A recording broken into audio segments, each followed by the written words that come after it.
Good evening, everyone. We have a very exciting topic for discussion. They always keep the last discussion as the most exciting discussion so that everyone stays back. So we'll get started.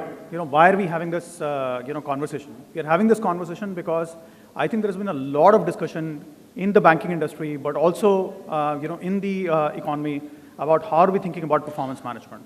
There is a lot of debate happening in individual companies because this tends to be a very important lever of performance, and this also tends to be a topic where people have a very strong point of view, and often, sort of organizations are trying to figure out, the current model that they have, is that really working? Does that need to be changed? So the one thing that we see again and again is that if you go and talk to people within a bank and you go and ask them, how satisfied are you with the current performance management system in the company? And it can be, whatever system it is that the company is using. More often than not, there are a large number of people who will say that the current performance management system leaves a lot to be desired. They may have the classic system where there is a very heavy differentiation between people. They may have a system where there isn't as much differentiation, but there tends to be a view that, whatever the company is doing, they can actually do something about it. They can find a way of recognizing top performers a little more, and they can find a way of dealing with people who are not doing that well a little more. And often, a buzzword that we all see in the industry is bell curve. And I have a small, sort of cartoon here. This is from an old, very old magazine. And the story is that, this is a man who's lost his keys, and he's looking for them. And the policeman is asking him, did you lose your keys here? And he's saying, no, just the lighting is better here. And I think that, is a little bit of what happens. I think a lot of us get distracted by the buzzword of bell curve. I think it's an important and a very important topic that companies have to deal with.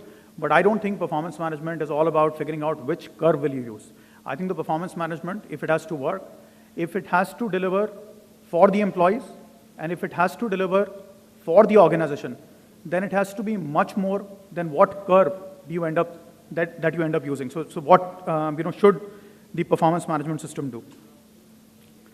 I think first and foremost, and this is not surprising, if you go and ask organizations that get it right, and if you go and ask their employees, they will say our line managers actually play a very important role in HR.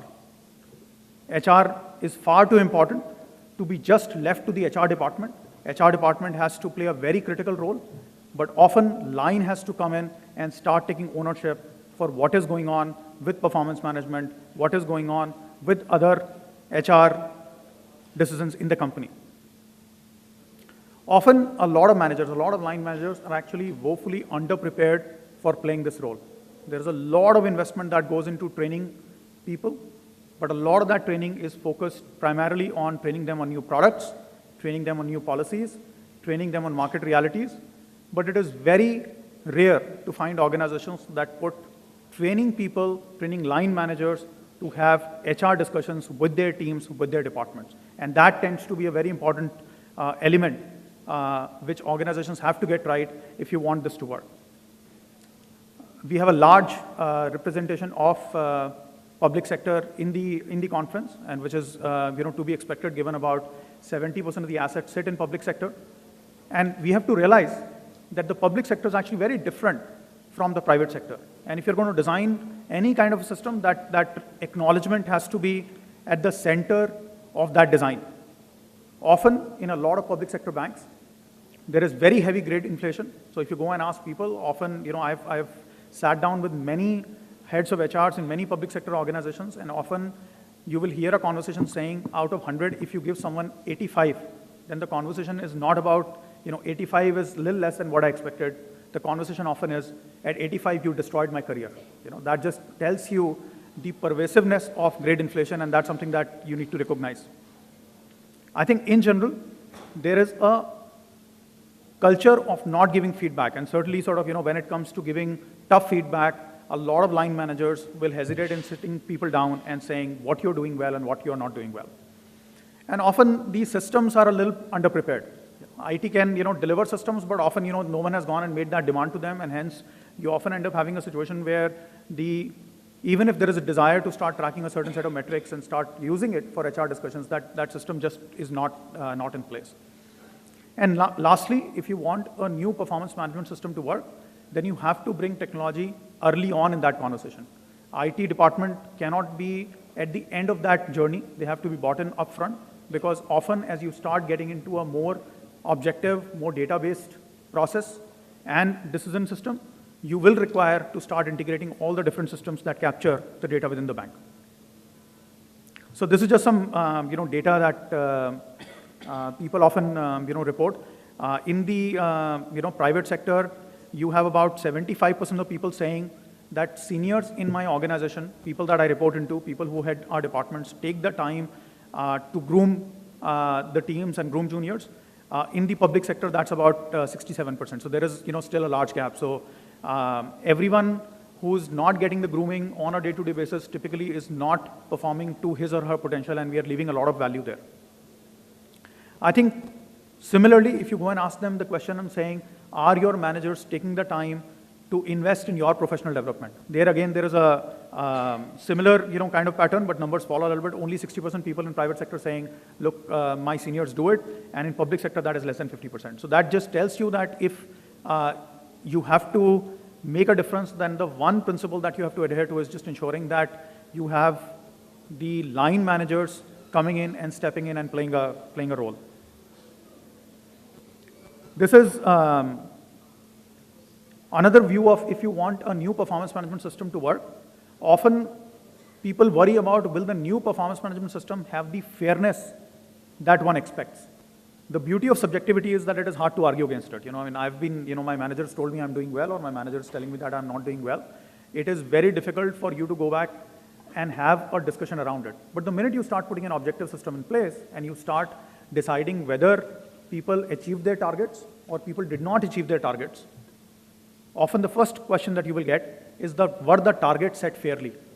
And you have to put a lot of energy and a lot of investment into ensuring that targets are set scientifically and they're communicated to the organization, to branch managers, to people within a branch in a way that they can go back and they can say, look, I've got a fair target, I will have to work hard, but there is a reasonable chance that if I and my team work really hard, then I can actually achieve that target.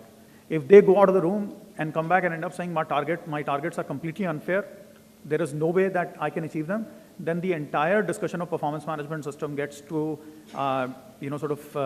go away, and you will find it very difficult to bring that conversation back. This is just just an example of what can target setting do, and I wanted to make it come alive for everyone in the room. In both these situations, the geography has gotten a 20% target. The geography can deliver that 20% target. The question is, how do you de-average it within the sub-geographies? So if you have 5 zones, then how are the different zones being given different kind of targets? And if you give flat targets, which tends to happen in many organizations, then geographies that have a lot of potential will achieve it and will feel good about it. And geographies that don't have that kind of potential will not be able to deliver it despite their best efforts, and very quickly they will start saying, look, my target setting wasn't unfair, and hence the performance management system just doesn't work, and we should just go back to the old days of a subjective performance management system. Now coming back to the bell curve, you can have any kind of curve that is right for your organization, and I would argue that there is no right answer to what kind of differentiation would your organization need. It depends on your starting position. It depends on what the organization is trying to achieve in the next 2 to 3 years. In some cases, the organization may choose, if you're a public sector bank and you, for whatever reason, had very minimal differentiation, you may actually choose to be on the left-hand side of this slide, which is low differentiation, And you may choose, again, a model where you end up saying, look, I want to start having a lot of my people in the top grade. 80% of people in the first graph are in the top. Only 10% go in the middle and the bottom. This is still differentiation. Often if you today go and draw a graph there, for many organizations, it will almost be 98, 1 and 1. You may actually again choose to be a low differentiation model, but you may push a lot of people in the middle. You may say, look, we have few top performing people. We want to incentivize and give people the message that you have to work really hard to be in the top bracket, but most of the people come in the middle, and then still there is a bottom, and that bottom is about 10%. The middle graph is a meaningful differentiation. with a positive skew. You have a large number of people sitting in the top bracket, about 60%, and then you have 30, and then you have 10. And then if you move to the right, there is very heavy differentiation where the organization is almost taking the entire organization and dividing them into 3 buckets of 1/3 each. Now, you may choose a graph that makes sense for the organization, but I think what is very important is that if you don't have any differentiation, and differentiation cannot be only at the time of promotions.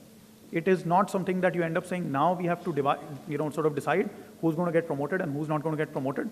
And hence we will run almost a supplementary process and decide who will get promoted and who will not get promoted. Every year when people go back, is the organization telling them where do they fall? If you don't do that, then more likely than not, the bank suffers, the employees suffer, and the customers of the bank also suffer. And that is one of the things that is worth thinking about.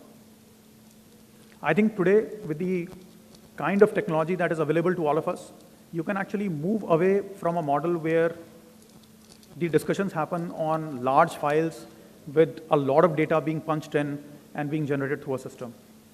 Progressive organizations that are trying to make a difference, are beginning to move towards a tablet-to-tablet review. I will bring my tablet, you bring your tablet, we sit across the table and use a very intuitive interface to try and take a call on how are we doing. And this does not have to happen at the end of the year. This is in many cases, a monthly or a fortnightly exercise where we are keeping a track of, is the unit doing what the unit had promised to do. The other thing that you can do with technology is that you can start bringing in a lot of input metrics. By that I mean, rather than just looking at the business outcomes, you can ask questions like, are our people going out and doing enough customer meetings? Because if you don't do enough customer meetings, then more likely than not, the business in many segments will also not happen, but it's a leading indicator and can start telling you about how that geography is going to do a month out or a quarter out. And to sum it all, I think if you really think about designing a high-quality performance management system that can deliver, and I would argue this is as applicable to private sector as it is to public sector, you need to do a few things from a design perspective. You need to spend a lot of time thinking about fairness in the system. And the fairness is often in the minds of the employees. It is not about what you believe sitting in the corporate center and what the chairman believes and what the CEO believes. If you go to an average branch and you speak to everyone in the branch, do they think that the new system is a fair system and it does a good job of acknowledging what we could do and measures us against it? Ensuring that there is a lot of consistency between how, if one zone is measured in a certain way, another zone is measured in a certain way, or if one year a certain system is used, another year another system is used, then more often than not, the system doesn't work and often starts dissipating. Then very importantly, a lot of organizations think of performance management only from the perspective of what is the corporate center keen on getting, and is it getting it, is it not getting it, and hence how do we distribute the rewards. Development agenda of employees has to be a very, very big part of the performance management system. And that's what organizations that really want to maximize the benefit that they are getting from it have to do. They have to invest a lot of energy in thinking about saying, okay, how are we going to groom and coach our managers differently? Because now we are getting a wealth of information about what they do well and what they don't do well. And if you are part of an organization that is beginning to think about this journey, then some pointers on the implementation front.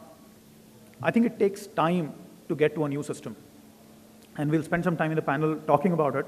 But it is very, very unlikely that we can move from a system A to a system B in 3 months or 6 months' time. It is going to take time, and you need to have a plan around it. You have to put a lot of energy in ensuring that you are coaching your line managers on the new system. Just because you put a training out there, or you send a memo, or you send a presentation, it's unlikely that they will fully understand and fully appreciate what is the new system all about. And last, HR departments also need to be empowered so that they can start thinking about consequences for non-compliance. Because if it is, the design is great and the HR department does not have any teeth around getting it implemented, then more often than not, it will start getting implemented and it will start running into roadblocks, and they will find that, look, half the people are saying they'll use the objective system, and the other half is saying the subjective system was just better, and we're going to go and keep using it. I think this is a very important topic. It cuts across the entire organization. We have a great panel, and we'll spend some time talking about how they are seeing the trends play out, what is happening in their organizations. But I just wanted to put this quote, up there for all of you. I think there are a large number of people who depend on managers and leaders in their banks to come up with systems that acknowledge their performance and give them feedback when they're not doing well. And it is worthwhile for you to think about how are you designing the system and how are you using that system.